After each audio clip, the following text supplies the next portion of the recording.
독서가 정신에 미치는 효과는 운동이 신체에 미치는 효과와 같다. 영국의 정치가 리처드 스틸의 말입니다. 실제로 영국 서세스 대학교의 데이비드 루이스 박사가 진행한 연구 결과에 따르면요. 책을 읽었을 때 스트레스 지수가 무려 68%나 감소하고 근육의 긴장도 풀어지는 등 몸과 마음의 이완 효과가 나타났다고 합니다. 이런 스트레스 완화 수치는 음악 감상이나 산책, 게임 같은 여가 활동에 비해 월등히 높은 수준이라고 하니까요. 오늘 서점에 들리셔서 마음 가는 책 한 권 골라보시는 것도 좋을 것 같습니다. 특히 막막한 현실 속에서 헤매고 있다거나 인생의 중요한 결정을 앞두고 있을 때 여러분이 펼친 책 속의 그 문장 하나가 유용한 길잡이가 돼줄 수도 있을 테니까 말이죠. 청산유수 10월의 독서 시리즈 금요 독서의 오늘은 그 두 번째 시간입니다. 오늘도 북큐레이터 이동우 대표님과 함께 참신한 인도자 만나러 떠나볼까요?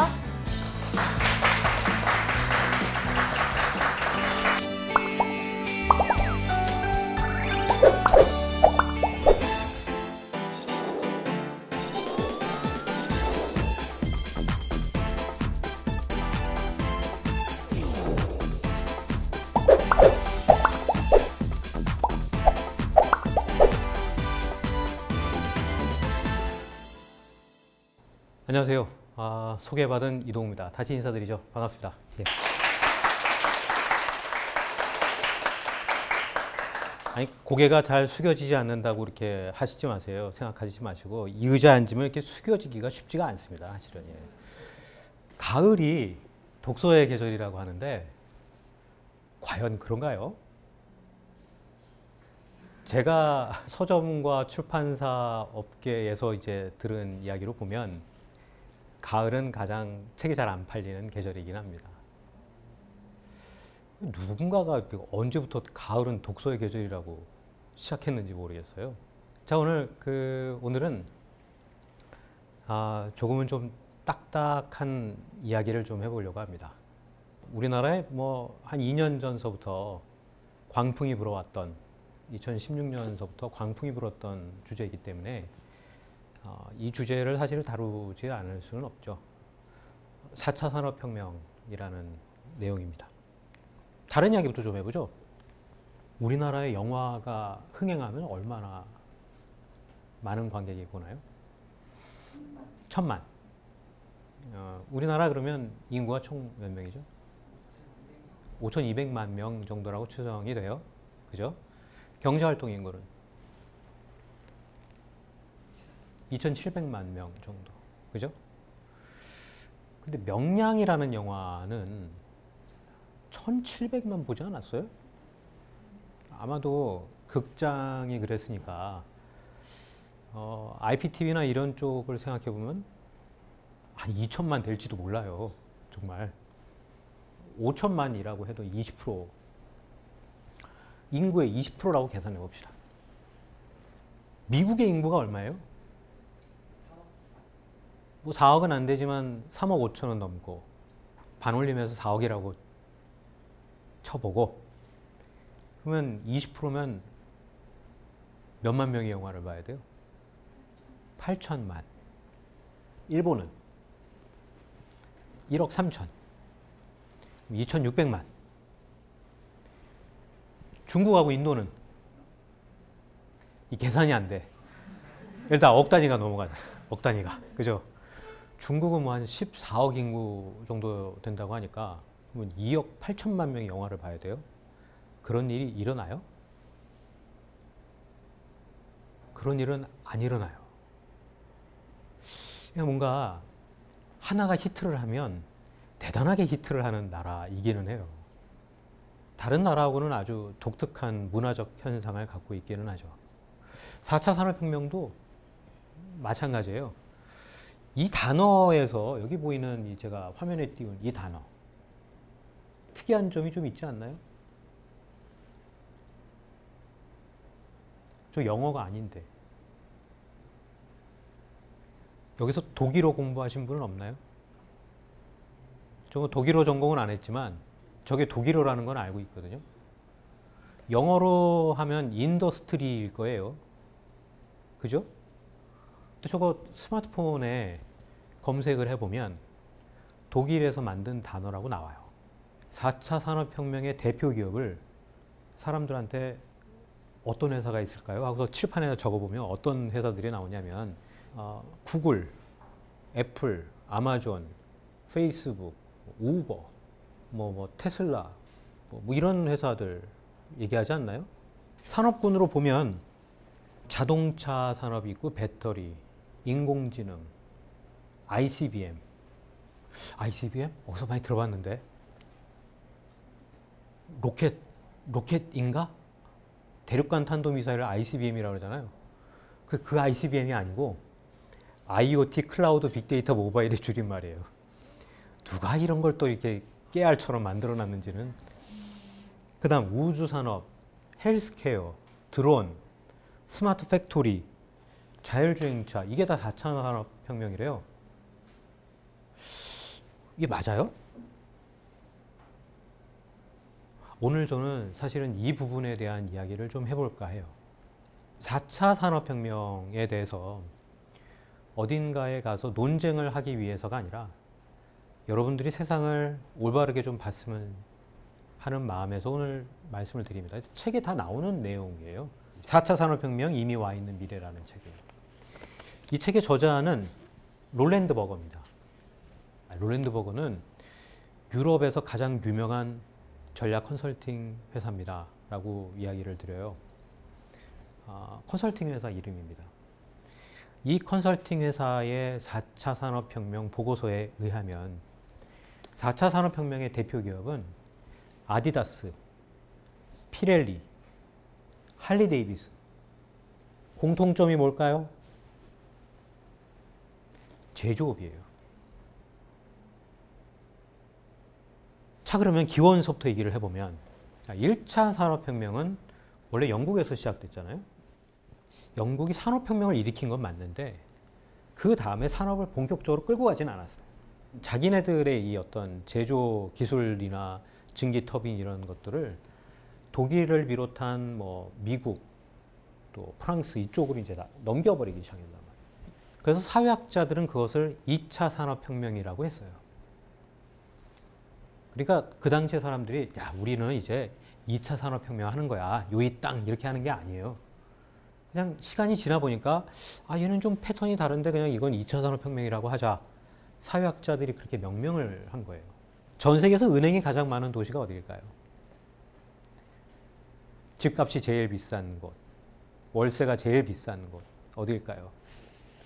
홍콩도 굉장히 비싼 곳에 속하지만 런던이 아마 거의 손꼽을 거예요. 뉴욕보다 더 비싸다고 알려져 있지 않나요? 런던에는 은행이 471가 있어요. 470개 정도가. 은행의 종류가. 뉴욕에는 270개 정도가 있어요. 그러니까 영국이라는 나라는 이렇게 쉽게 일반화해서 할 표현은 아니지만 손에 기름때 묻히는 걸 별로 싫어했던 것 같아요. 신사의 나라니까. 영국은 당시 제조 기능을 독일로 다 옮겨버렸어요. 앞으로 너네들이 제조를 해. 우리가 수입을 할게. 우리는 금융으로 돈을 벌 거야. 독일은 그 뒤로 제조에 목숨이 걸린 걸 알아요. 제조가 중요하다는 걸 알고 제조에 열심을 다했어요. 자, 우리는 그때부터 1980년대까지는 시간을 잠깐 건너뛸 거예요. 그 사이에는 1차 대전이 일어났고 2차 대전이 일어났고 그 다음에 월남전이 끝나면서 전 세계에 일단 불황이 찾아왔고 그 불황을 타개하기 위해서 사실은 이제 닉슨 대통령은 브레튼 우주 체제를 파기하기 시작했죠. 이 브레튼 우주 체제 얘기하면 사람들이 외계어를 듣는 듯한 얘기를 하는 표정을 지어요, 이렇게 다. 근데 신문에 나오는 용어예요. 쉽게 말해서 파운드와 금의 고정 환율은 스털링 체제. 2차 대전이 끝나고 미국의 브레튼 우주라는 마을에서 만든 체제, 달러와 금의 고정 환율을 의미하는 게 브레튼 우주 체제였어요. 닉슨 대통령은 이걸 깬 거예요. 우리나라 말로는 한자가 많이 섞여 있어요.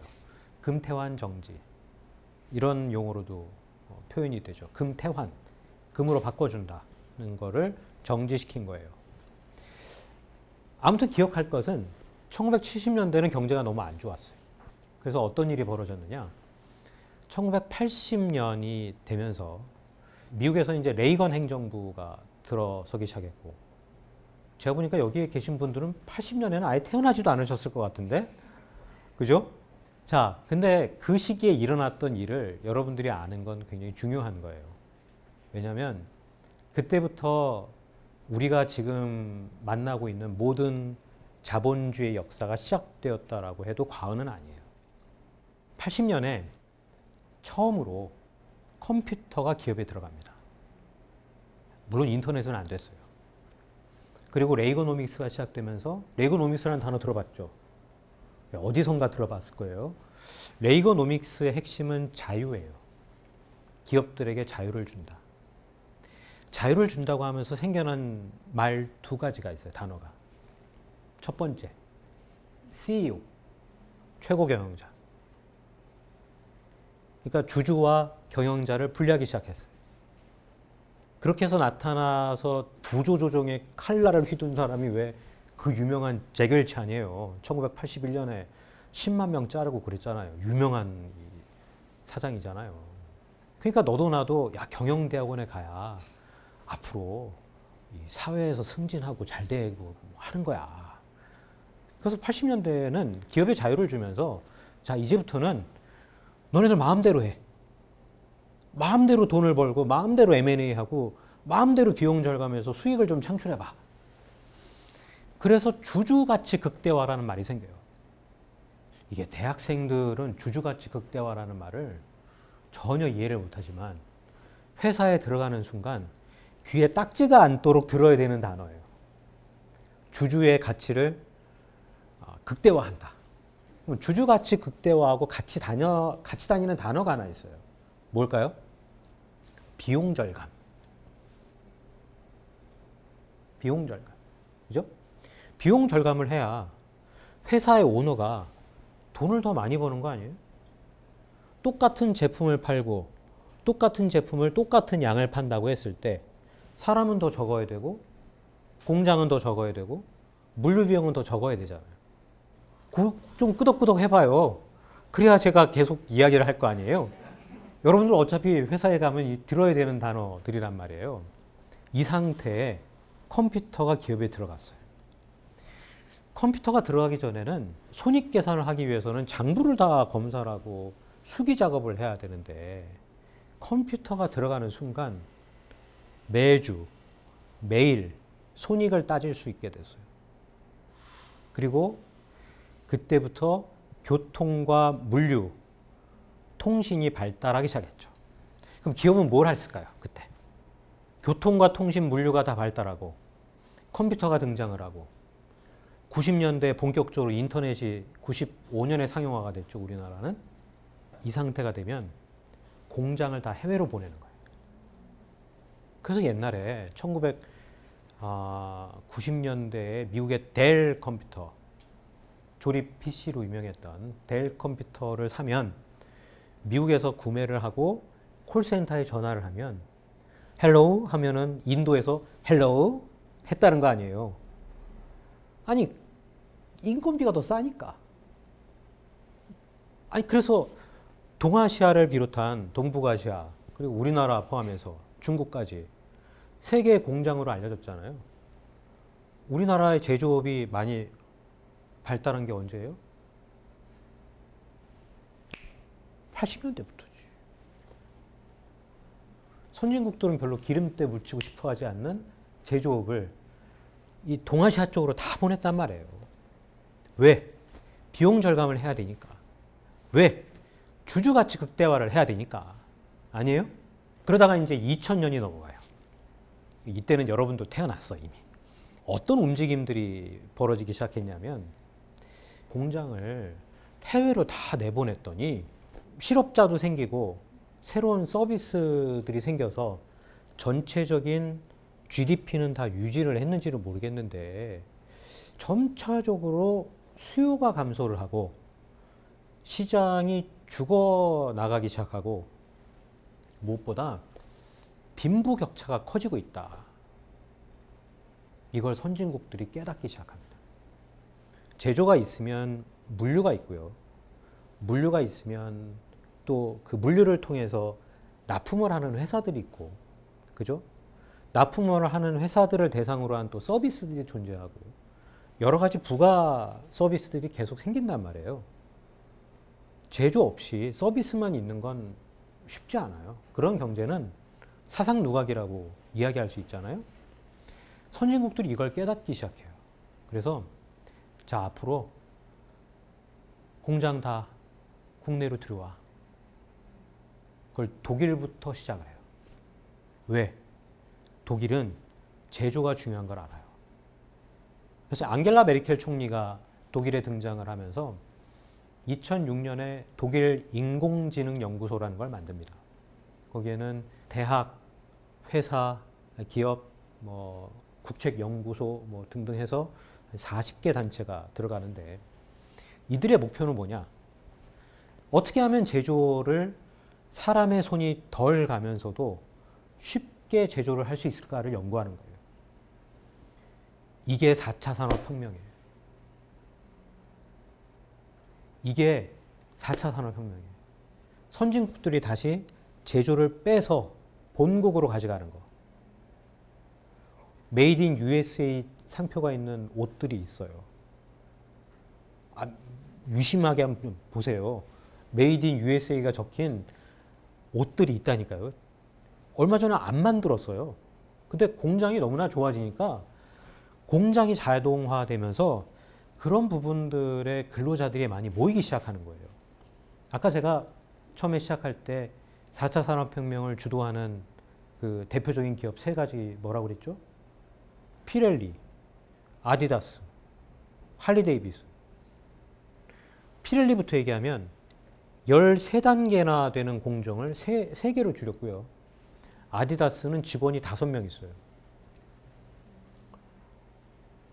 한 공장에. 근데 연간 50만 켤레를 만들어요. 50만 개의 50만 쪽의 신발을 만든단 말이에요. 할리데이비슨은 오토바이잖아요. 오토바이죠? 이 오토바이가 원래 주문하면 21일 걸려요. 지금은 6시간에 나와요. 그게 뭐예요? 제조의 혁명이 일어나고 있는 거예요. 물론 여기에는 인공지능이라던가 통신, 데이터 운영 체계 이런 게 당연히 필요하죠.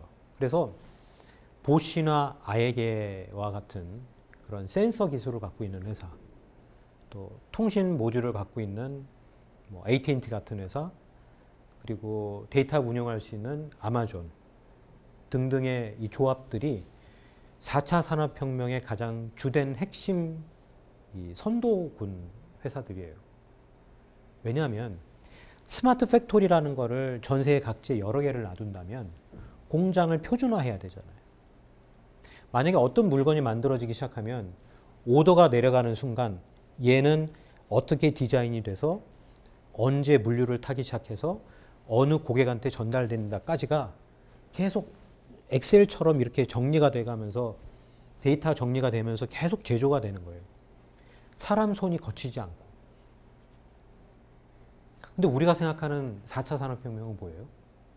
뭔가 사람들한테 얘기를 아무리 해도 4차 산업혁명은 그냥 인공지능? 그러다 보니까 우주산업까지 간단 말이에요. 너무 멀어요.